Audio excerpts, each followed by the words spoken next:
जय साथियों, मैं अमन कुमार सिंह अपने YouTube चैनल अमन की स्टडी से आपका स्वागत करता हूँ। देखिए, कल आपके हिंदी का पेपर है और क्लास इंटर वाले स्पेशली देखिए, और क्लास 10 जिसमें कुछ आप भी क्वेश्चन आपको भी सीखने को मिलेगा। क्लास इंटर वाले पहले आपको क्या करना है कि पहला क्वेश्चन, ठीक ना, जो पहला क्वेश्चन है कक्षा 12 आप लिख के पहला क्वेश्चन और आपका दूसरा क्वेश्चन, ये बहुविकल्पी रहेंगे, 10 नंबर के रहेंगे। आपको क्या करना है कि इसमें जो है बस देखते जाना है, जो आ रहा है उसको कर लीजिए, जगह छोड़ दीजिए और आगे बढ़ जाइए। समझा क्या? इस पे टाइम वेस्ट मत कीजिएगा। अगर आप इस पे टाइम वेस्ट करेंगे तो आपका टाइम भी जाएगा और प्रेशर भी जाएगा। दूसरा क्वेश्चन आपका जो पहला दूसरा वही है। तीसरा क्वेश्चन जब आपका आएगा, तीसरा क्वेश्चन की क्या क्वालिटी है, तीसरा क्वेश्चन आपका रहेगा गद्यांश, ठीक है, गद्यांश रहेगा। गद्यांश की सबसे बड़ी खासियत है कि उसी में से क्वेश्चन लिया जाएगा, एक पैराग्राफ देगा, उसी में से क्वेश्चन रहेगा और उसी का आपको आंसर लिखना है। समझा क्या? 5 क्वेश्चन आएंगे, 2-2 नंबर का रहेगा, 10 नंबर का रहेगा। बड़े क्वांटिटी भी है, 10 नंबर का आपका बात है और आराम से उसी में से लिखना है। देखिए, इसमें थोड़ा सा टॉप पॉइंट ये होता है जब आता है रेखांकित अंश की व्याख्या कीजिए, तो रेखांकित अंश वाला व्याख्या कीजिए, तो आपको क्या करना होगा कि वो दिया रहेगा पैराग्राफ, बस उसको अपने भाव में लिखना है, ठीक है। अपने भाव में लिखने के आपको यहाँ से 10 नंबर क्लियर हो जाएगा। उसके आगे जो पढ़ेंगे तो आपका चौथा नंबर क्वेश्चन जो रहेगा वो पदांश रहेगा, ठीक ना, पदांश रहेगा या काव्य से रहेगा, ठीक ना, काव्यांश भी रहेगा, ये भी रहेगा 10 नंबर का। इसमें भी आपका क्या क्वालिटी है कि आप आसानी से इसको गेन कर सकते हैं। आसानी से गेन कैसे कर सकते हैं कि आपको ये भी पैराग्राफ रहेगा, इसमें भी क्वेश्चन पूछेगा, इसी से कविता पढ़ाया ही गया है, कविता पढ़ाया गया है और समझाया भी गया। आप उसी में से क्वेश्चन पूछेगा, आप उसी में से क्वेश्चन कीजिएगा, अपनी भाषा में लिख दीजिएगा। इसमें भी टॉप पॉइंट ये होता है कि रेखांकित वाला थोड़ा बड़ा होगा, नहीं तो और सब एक लाइन का 2-2 लाइन का होता है, ठीक है। इसको लिख लेना। आप जब जाएंगे 5वें नंबर क्वेश्चन में, जीवनी आती है काव्य से भी और गद्य से भी, 10 नंबर का रहता है, 5-5 नंबर का, समझाएगा। तो आप जीवनी लिखिएगा खूब सिंपल भाषा में, जो है वो जीवनी में आपको देखिए 2-4 चीज आपको टफ लगता है। आपको जीवनी में जन्म याद करना है, जन्म स्थान, माता पिता और उनकी कृतियां याद करना, कृतियां, ठीक। आप लिख सकते हैं कि भाई उनका जन्म इस जगह पे इस समय में हुआ और उनके माता ये हैं, उनके पिता ये हैं, उनकी माता ये है, ठीक है। सबसे टफ पॉइंट क्या होता है? सबसे टफ पॉइंट ये होता है कि देखिए कौन है यहाँ, सबसे टॉप पॉइंट ये होता है कि आप लोग सबसे टॉप पॉइंट उसकी जो कृतियां लिखते हैं, और उसमें सबसे टॉप पॉइंट ये होता है कि जब आता है साहित्यिक परिचय तो आप लोग डर जाते हैं कि साहित्यिक परिचय होता है क्या। ये साहित्यिक परिचय होता कुछ नहीं, सबसे सिंपल होता है साहित्यिक परिचय। मेरी परिचय क्या है? मेरा परिचय है कि मैं एक टीचर। अगर पूछे सोनू निगम का परिचय क्या है तो आप कहेंगे कि एक सिंगर है। ठीक उसी तरह इनका भी साहित्यिक परिचय क्या है कि उन्होंने साहित्य में क्या लिखा है, कैसे लिखा है, क्या उनकी क्वालिटी है, यही उनकी साहित्यिक परिचय है। समझा गया? तो ये आपको ध्यान देना होगा कि उनकी साहित्यिक परिचय क्या है कि उन्होंने क्या लिखा और साहित्य में किस प्रकार से सेवा दी, यही बस लिखना होता है। तो आप उनका जन्म स्थान दूसरी चीज। जीवनी में क्या होता है कि कभी कभी बच्चों को टॉप पॉइंट होता है कि हम भूल गए जीवनी। तो जीवनी भूल गए तो कोई दिक्कत नहीं है। आपको करना क्या है जीवनी में, सिंपल कि उनका जन्म स्थान यहाँ है, उनके माता का नाम पिता का नाम लिख करके वह एक सर्वोत्कृष्ट, अगर कवि लिख लो, काव्य में से है तो, गद्य में से है तो लेखक है। उन्होंने बहुत सी रचनाएं लिखी जो आज भी हमारे लिए प्रेरणा स्रोत हैं, क्योंकि कोई भी रचना आपके बुक में दिया है तो प्रेरणा स्रोत के लिए ही दिया गया कि आपको प्रेरणा करे, मार्गदर्शन लिखा है। बस यही सिंपल सी बता, उनकी एक रचना जो आज भी मुझे, और एक रचना का नाम लिख दीजिए, ब्लैक पेन से लिख दीजिए, थोड़ा सा हाईलाइट करके, खूब सिंपल भाषा में लिखते जाइए। समझा गया? और लिखते जाइए, और लास्ट में जो है यही साहित्यिक परिचय आपकी कृतियां ही कराएंगे।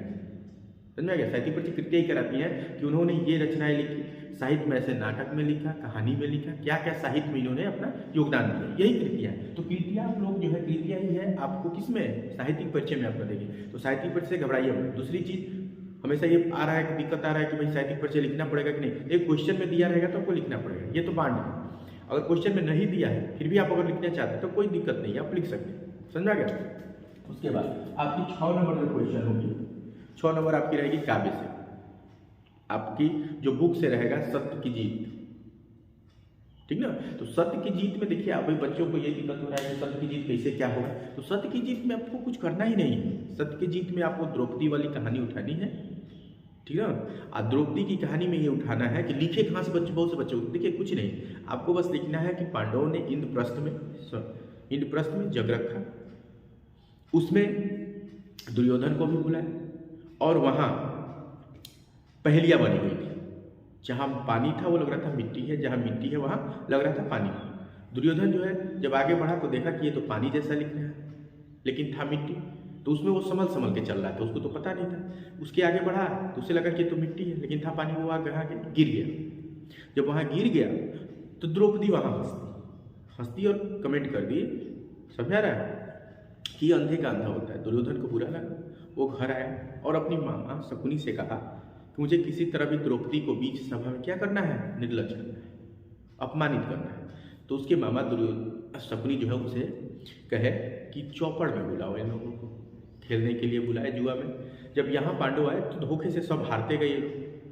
अंततः उकसाने पर इन्होंने द्रौपदी को भी अपने दाव पे लगा दिया, द्रौपदी को भी हार गया। तब दुर्योधन जो है अपने भाई दुशासन को आदेश दिया कि जाओ और उसका केस पकड़ करके घसीटते हुए सभा में लाओ। घसीटते हुए वो सभा में लेके आए, ठीक ना। सभा में जब लेके आया तब जैसे ही फिर दुर्योधन ने कहा कि दुशासन जाओ और इसको निर्वस्त्र कर दो, बिना कपड़ों का कर दो, अपमानित करने के लिए। तब जो है इसमें हमको यही पॉइंट दिखाना है कि इसमें द्रौपदी ही सबसे मेन है। यहाँ इसमें कुछ नहीं है कि कृष्ण भगवान आते हैं बचाते हैं, कुछ नहीं। इसमें द्रौपदी ही अपनी लड़ाई लड़ती है, वही सबसे प्रमुख पात्र है। तो उसके बाद द्रौपदी जो है वहीं सिंहनी की तरह गरजने लगती है और गरजते हुए ये कहती है, जब सिंहनी की तरह गरजती है और दुशासन से प्रश्न पूछने लगती है, दुशासन को डांटने लगती है, दुशासन डर जाता है, पीछे हट जाता है।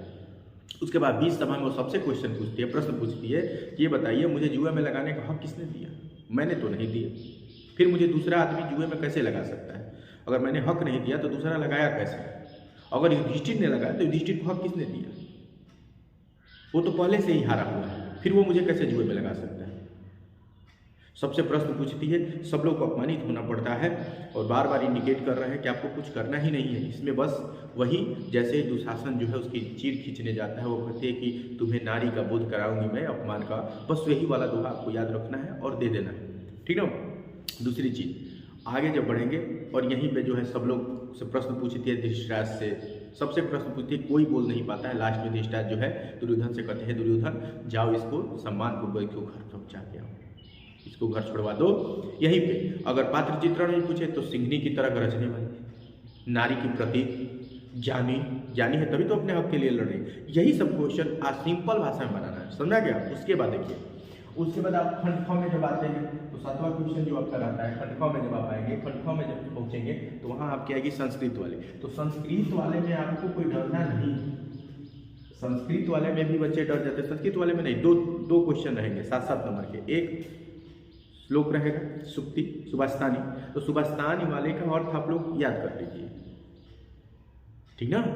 उसमें से आपको अर्थ याद कर लेना है, बस वही। इधर जो है आपके 2-4 चैप्टर है, जैसे सर्वज्ञ आत्मज्ञ जो है उसमें जो है याज्ञवल्क्य जो है मैत्री, याज्ञवल्क्य और मैत्री की कहानी है, सुना भी दे रहे हैं, कहानी की तरह याद कर लीजिए।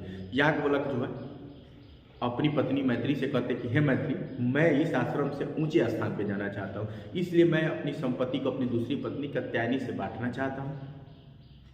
जिस पे मैत्री कहती है कि ये बताइए क्या मैं पूरे धरती को धन्य धान्य से भर दूं तो क्या मैं अमर हो जाऊंगी? जिस पे याज्ञवल्क्य कहते हैं नहीं, तुम्हारा भी जीवन वैसा ही होगा जैसा अमीरों का होता है।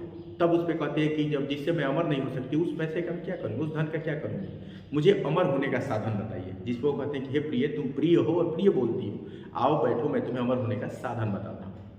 समझा गया? ये पहला पैराग्राफ, 2 पैराग्राफ में बटा हुआ है ये कहानी। पहला पैराग्राफ, दूसरे में वही बताते हैं कि जो पुत्र कमाए तो पुत्र प्रिय होता है, पिता कमाए तो पिता प्रिय होता है, नहीं कमाए तो नहीं प्रिय होता है, वो दूसरे वाले का है। दोनों का कॉन्सेप्ट दिमाग में बैठा लो, कहानी आए पैराग्राफ या तो पहला आएगा नहीं तो दूसरा आएगा। पैराग्राफ कहानी याद रहेगी, कॉन्सेप्ट क्लियर रहेगा, आप लिख देंगे। अगले वाले में बढ़ेंगे तो संस्कृत भाषा महत्व, इसको आपको याद करना पड़ेगा, बस पढ़ लीजिएगा संस्कृत भाषा महत्व। इसमें संस्कृत की भाषा क्या है, यहाँ अनेक से अनेक भाषाओं हैं, लेकिन उस भाषाओं में सबसे दिव्य दिव्य भाषा कौन है तो संस्कृत है, उसमें क्वालिटी बताई गई है, उसको याद कर लीजिए। उसके बाद अब आगे बढ़ेंगे तो आपका आता है जो इम्पोर्टेंट चैप्टर में है, इम्पोर्टेंट अब आता है नित्य जातकम। उल्लू जातकम, नृत्य जातकम 2 चैप्टर में 2 भागों में बटा हुआ है। तो उल्लू जातकम में है, उसमें कह रहा है कि प्राचीन समय में एक विद्वान पुरुष को उसके ज्ञान को जान करके पुरुषों माने मनुष्यों ने क्या किया, अपना राजा बना दिया। पशुओं ने भी शेर को जंगल का राजा बना दिया, ठीक ना। मछलियों ने भी अपने जंगल माने बना दिए, सब माने सब राजा बना दिए। लेकिन पक्षियों में कोई राजा नहीं था। तो सभी पक्षी एक जगह एकत्रित हो करके उन्होंने कहा कि जानवरों ने भी अपना राजा ढूंढ लिया, मनुष्यों ने भी अपना राजा बना दिया, लेकिन हमारे बीच में कोई राजा नहीं और बिना राजा के रहना उचित नहीं, इसलिए हमारे बीच भी एक राजा होना चाहिए। उसके बाद सभी पक्षी एक दूसरे की तरफ देखने लगते हैं और देखते हुए एक दूसरे को देखते हैं और सबका ध्यान किस पे, उल्लू पे जाता है और कहते हैं कि यही हमारा राजा होगा। जिसपे कौवा कहता है कि नहीं, महम न रोचते, मुझे यह रुचि पसंद नहीं है, ठीक ना, मुझे ये पसंद नहीं है। और कहता है कि जब इसको राजा बनाया जा रहा है तब इसका चेहरा जो है इतना क्रोधित है, तो सोचो कि जब क्रोध में होगा तो कैसा होगा। उस समय तो ये गर्म कढ़ाई में तप्त कटा है, मैंने गर्म कढ़ाई में तिल के समान हमको भूज देगा, इसलिए मुझे महम न रोचते, मुझे राजा पसंद नहीं है। और कहते वो उड़ जाता है, उसके पीछे उल्लू भी उड़ता है, तभी से उल्लू और कौवे में क्या होती है, दुश्मनी चलती है, ठीक है। उसके बाद सभी पक्षी जो है सुवर्ण हंस को राजा बना करके चल देते हैं। ये पहला पैराग्राफ उल्लू की जातकों में। नृत्य जातकों में कि वह सुवर्ण हंस की पुत्री होती है, हंसपोती क्या, वो बहुत सुंदर होती है और जो है उसके पिता सुवर्ण हंस जो है उसको आज्ञा देते हैं कि जाओ तुम अपने मनपसंद वर का वरण कर लो, माने चुन लो। उसके बाद वो सभी पक्षियों को लेकर के हिमालय को उतरते हैं और अपनी पुत्री को बोलते हैं कि पुत्री तुम अपने जिसको भी चुनना चाहे अपने पति को चुन लो। जिसपे वो एक सुवर्ण हंस सुंदर गर्दन वाले मोर को चुनती है अपने पति के रूप में, जिसमें मोर जो है गर्व से खंडित होकर के अपने गर्दन को उठा करके कहता है कि आज भी तुम मेरे सुंदरता को देख रही हो, मेरे पराक्रम को नहीं देखी। और इस गर्व से घमंडित से वो क्या करता है, बीच सभा में ही नाचने लगता है और नाचते नाचते नंगा हो जाता है। जिसपे सुवर्ण हंस कहता है कि इसको तो शर्म ही नहीं है, लोक लाज ही नहीं, मैं अपनी इसे पुत्री नहीं दे सकता हूँ, ठीक ना। और मोर उसमें लज्जित होता है और वो अपने भांजे हंसपोत को अपनी हंसपोतिका जो पुत्री है उससे विवाह कर देता है और सभी पक्षी चले जाते हैं। मोर जो है लज्जित होकर के वहाँ से 9-2-11 हो जाता है, मैंने भग जाता है। ये उस कहानी का है, ठीक ना। तो ये कहानी आपको कॉन्सेप्ट की तरह याद रखना है। जब आप याद रखेंगे, कॉन्सेप्ट क्लियर रहेगा तो आप आसानी से लिख सकते हैं, ठीक है। देखिए अब जो है बड़े नंबर का एक क्वेश्चन आता है, इधर तो आपका हो जाएगा। अब इधर 2-2 नंबर के वाले आएंगे, 2-2 नंबर वाले का आपको नहीं पढ़ना है, सीधे अब बड़े नंबर वाले हम बता दे रहे हैं। अब आपका आएगा जो लास्ट में आता है 6 नंबर का क्वेश्चन रहता है, 6 नंबर का रहेगा, क्या रहेगा, तो एप्लीकेशन। तो एप्लीकेशन लिखने के लिए आता है कि अपने पर्यावरण पर जो है आपके गांव में नाली की समस्या हो गई है या कुछ हस्तजन्य समस्या हो गया है, तो जो समस्या के लिए आएगा उसको आसानी से लिखना है। कहाँ लिखना है, सेवा में। विषय क्या है, तो भाई विषय हम अपने गांव में नाली के लिए लिख रहे हैं, तो लिखना है कि सेवा में महोदय।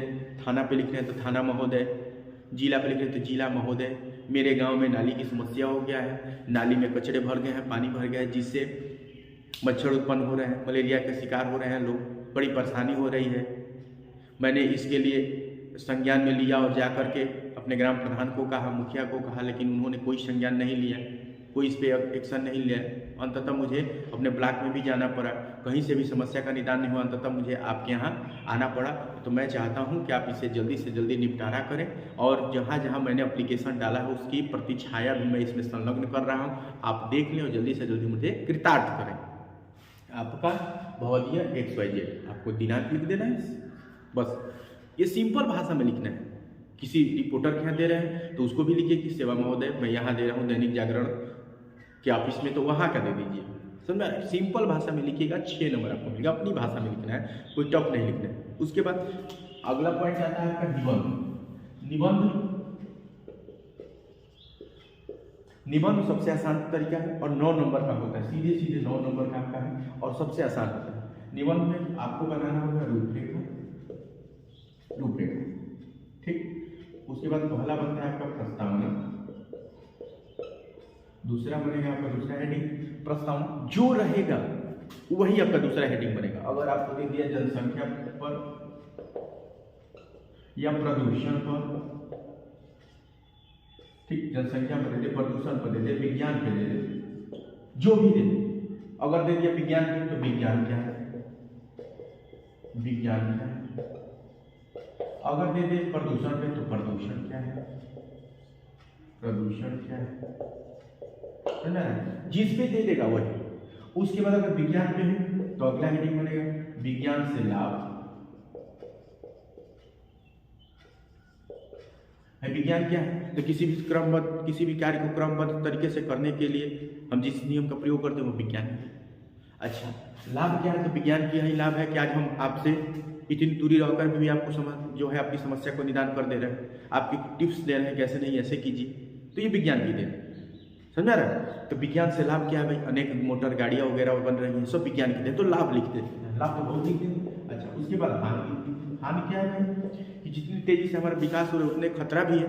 वही हमने बिजली बनाए, तुरंत गर्मी लगी पंखा चालू कर दिया, लेकिन हानि क्या है, हानि भी ये है कि जैसे ही अगर हमें थोड़ा सा भी अगर लापरवाही किया तो हमको लाइट की शॉक भी लग सकती है, जान भी जा सकती है, तो लापरवाही भी है भाई, हानि भी है। तो लाभ और हानि बन गया। अच्छा, अगर और हेडिंग आ रहा है विज्ञान और हम मैंने हमने विज्ञान के क्षेत्र में क्या योगदान किया, क्या कर रहे हैं, अगर उसके बाद नहीं भी आ रहा है तो उपसंग, इसमें प्रस्तावना में प्रसंग लिखना है, किस विषय पर लिखना है, क्या है विज्ञान, क्या है विज्ञान से लाभ, हानि, उपसंहार में लिख दीजिए, सबका निचोड़ लिख दीजिए, तो आपका 5 हेडिंग बन गया। प्रदूषण क्या है, प्रदूषण क्या है, प्रदूषण क्या है, प्रदूषण कैसे बढ़ रहा है, प्रदूषण को कम कैसे करें, समझा रहे हैं, सिंपल है। प्रदूषण क्या है, तो उसके बाद लिखते हैं प्रदूषण से हानि,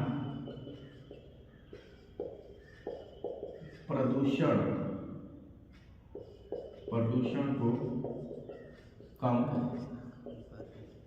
कैसे करें। पांचवा पे प्रदूषण और हम, हेडिंग बनाइए, इसमें लिखिए कि प्रदूषण के लिए आपने क्या किया, अपने गांव में सफाई कराया, लोगों को समझाया कि प्रदूषण नहीं करना चाहिए, गंदगी से ये बीमारी होती है, वो प्रदूषण क्या है, किस प्रकार से बच सकते हैं, अपना योगदान दीजिए। उसके बाद छोगा पे उपसंहार दीजिए,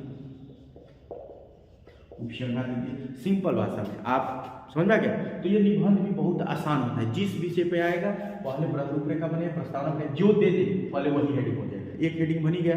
उसके बाद अगर उससे लाभ हानि आपको समझ रहे कि लाभ हानि हो सकता है तो लाभ हानि वाला बन गया। उसके बाद इसको बचाएं कैसे, वह और हम, उसके बाद उपसंहार, तो उसका निचोड़ लिख दीजिए, ये आपका निबंध में हो जाएगा और 9 नंबर आप आसानी से गेन कर सकते हैं, समझ में गया। तो ये नंबर गेन करने वाले तरीके हैं और सबसे पहले इसी पे ध्यान दीजिएगा। जब आप ये नंबर कर लेंगे तो आसानी से आप 60 नंबर 69 नंबर के पेपर कर लिए रहेंगे, 69 नंबर तक पेपर आपका क्लियर। उधर आपका 10 नंबर का क्वेश्चन था, उसमें से 5-7 नंबर तो आसानी से कर सकते हैं, तो आपको 75 नंबर का पेपर तो आसानी से कर लेंगे। उसके बाद रस है, अलंकार है, उसमें 1-1, 2-2 नंबर का करते भी जाएंगे तो खूब आसानी से आप लोग गेन कर लेंगे, समझ आ गया। तो इसी तरह पेपर कीजिएगा, उसके बाद माँ सरस्वती आपका योगदान करेगी। बेस्ट ऑफ लक, जय हिंद जय भारत। आसानी से, कोई टफ लेके पॉइंट नहीं चलना, आसानी से करना है, आसानी से लिखिएगा, अपनी भाषा को लिखने की कोशिश कीजिएगा, सब बताया गया, सब समझाया गया, आसानी भाषा में लिखिएगा, कोई दिक्कत नहीं होगी, ठीक है। जय हिंद जय भारत।